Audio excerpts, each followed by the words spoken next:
Welcome to my YouTube channel. Welcome, ladies and gentlemen. Welcome. My name is DJ Odyccy, and today I want to show you something like how to make Afrohouse, like your Blake Motion, like your Prince Kaybee, like Mshega. The list goes on and on and on and on and on and on. But anyway, so I'm gonna show you how I got to this, and then so now let's go into it. And then so this is something that I was just working on, as I was saying, and so Afro House. So let's start. So let's break down the drums. So these are the drums that I did. There's a lot of toms.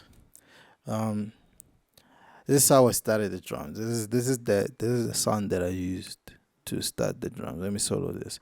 Let me pattern this, and then let's hear this. Like, this is the first thing that I started the drums with.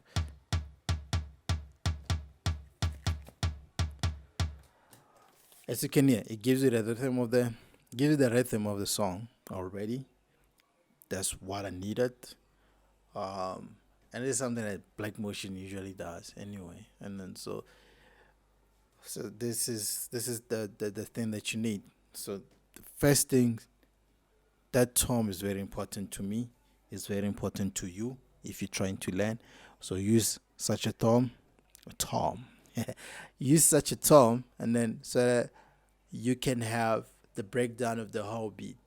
When I had that, and then the other things that came was the other toms. Before I could actually even put in a kick, I had these toms playing with this little tambourine there, and then after that, that's when I had the drum sounding like this.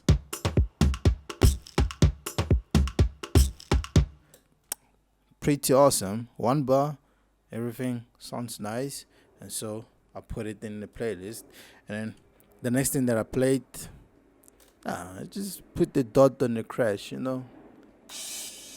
then what I did with the crash is I made sure that it comes in every 4 bars. So I put it in, it was 1 bar, and I just dragged it like that. And then I duplicated, and then there was the birth of a crash. And the next thing was a shaker. The first shaker. What I do with any loop that I put in a song, not like any loop, but most of the time when I have a loop of a song, I use Fruity Slicer. I drag the loop into Slicer. I either just come here and say no slicing, and then I do auto detect, and then I can actually put in the slicer. I can just draw in this thing. It was a full 4 bars. I just chopped it and made it 1 bar, so that I can just keep on making it like that. And the next shaker basically did the same thing. It sounds like this. Then I had claps and percussions. What I did here, I used like 2 bars so that I can have like a variation on the second bar. Remember, the first drums were like 1 bar, so they're like 2 straight. And then the next drums that I put in, I'm trying to put in a variation on the second bar. And then this is how they sound like.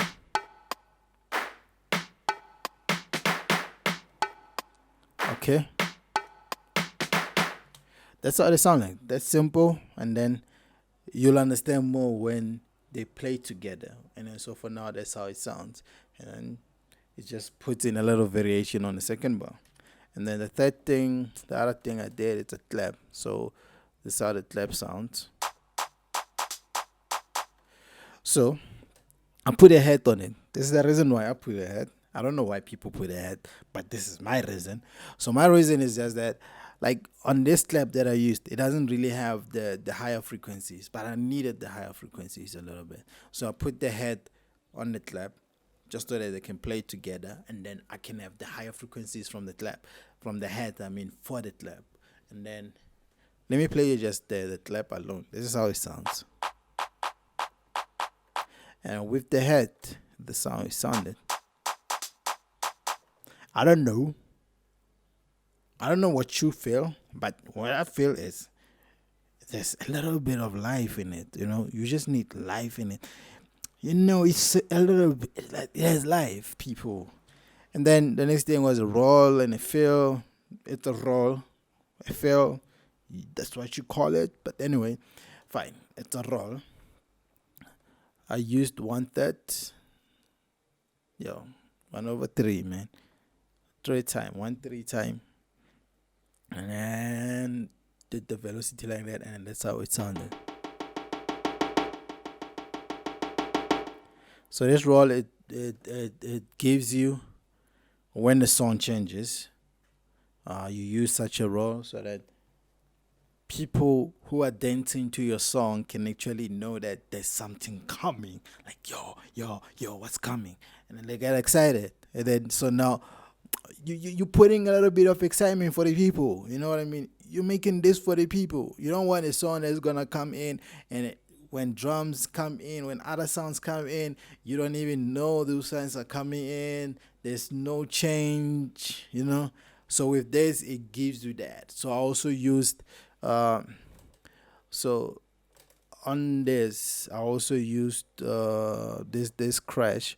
I reversed it so that it can also give you what we call this, the change. Like when there's a change coming, the reverse crash works wonders. So now, okay, fine. Now we just muted this whole thing, and then now I'll play you the drums, how they sound together. I'll start from here, and then so that you can actually hear how the drums sound without the other sounds in the song. So yeah, that's how it sounds.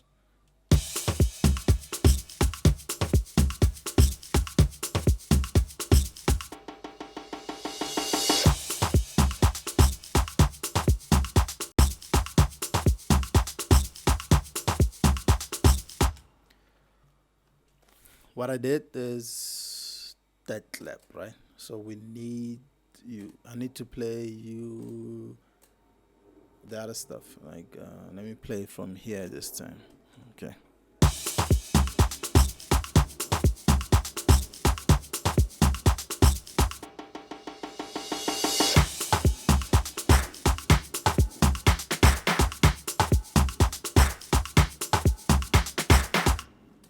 Very dope. I don't know if I'm. Wait, man. I don't know if I'm blowing my own hand, my own horn. Yeah, man. I don't know if I'm blowing my own horn, but the drums sound nice. You have to agree with me on that one. So now we have the drums, right? So now let's get into something like a bass. So we can still go into pattern mode. Let me go. Let me bring back everything, though. So now, let me play you how the bass sounds. So the first time I put the bass, it's only like hits once, and then that's how it goes. Just hits once, and let's play it for you so you can hear.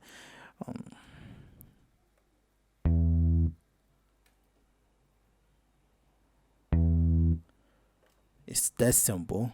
And the next bass line that I used, it's the same bass line, just I needed it to be like to be longer to play now, and that's how it sounded.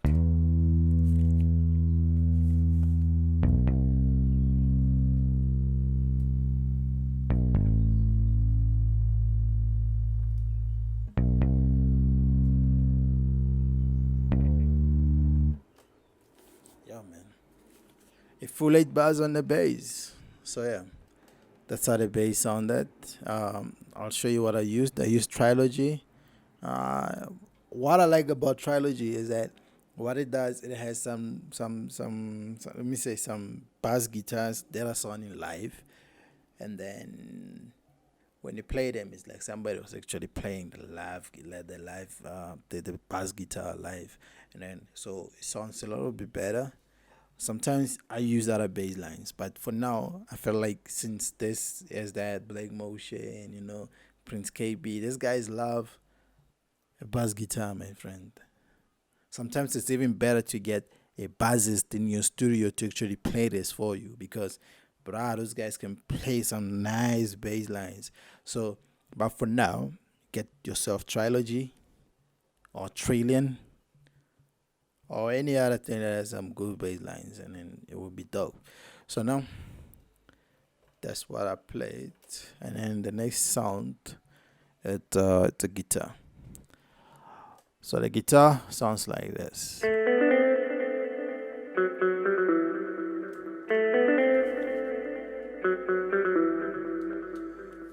So I play the guitar like that.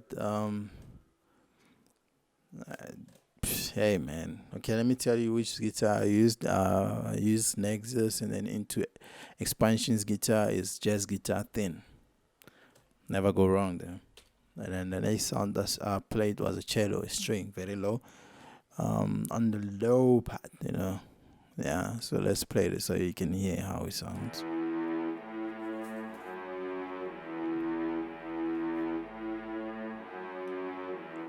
Very easy. Very easy. And then I use Kontakt 5. It's a cello from the library, from the factory library. It's a cello, a sample. And then yeah, I used it again on the next one, not this one. On this one it's a flute and a flute, but I used the same factory library and used the flute. That's how the flute sounds.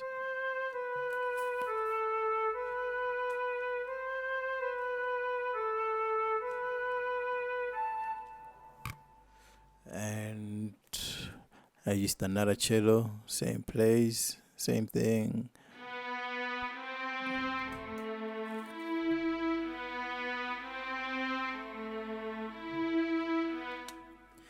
My secret is that whenever I use Kontakt, it's when I really need my sounds to sound a little bit live. So it can sound like somebody was actually playing it from, like it's a cello, somebody came in and then connected the cello and actually played. And for me, it has been working for me for some time. People be asking me, yo, who played that? Like the trumpets in Kontakt 5 are like massive, man. They're like dope. And but heavy on the CPU as well. So I did not want to use them now because I won't be able to record anything because blah, blah, blah. You know how Fruity Loops goes. I know everybody has that problem. That sound. Yo, man, I hate that sound. And I think we are about to hear that sound very soon, especially when I'm recording the video. Yo, bruh. But anyway, I think that's about it. And then I just put a little bit of what's that? Automation on the guitar at the beginning so that it can just come in nicely, and then so that even DJs can mix the song well. So that's part of mixing. So we're not talking mixing today, we're not talking arrangement today, but we're just showing you which elements can you use to actually make that Afrohouse. And yeah, are you ready? Let me play you the whole song a little so that we can all be excited. And don't forget, subscribe to my channel. There'll be more content coming. If you like this, if you feel me, man, come on, man. Why not subscribe so that next time you'll be notified, 10 notifications on. Let's do this. I'm your boy, DJ Odyccy, man. Let's go. Holla at your boy.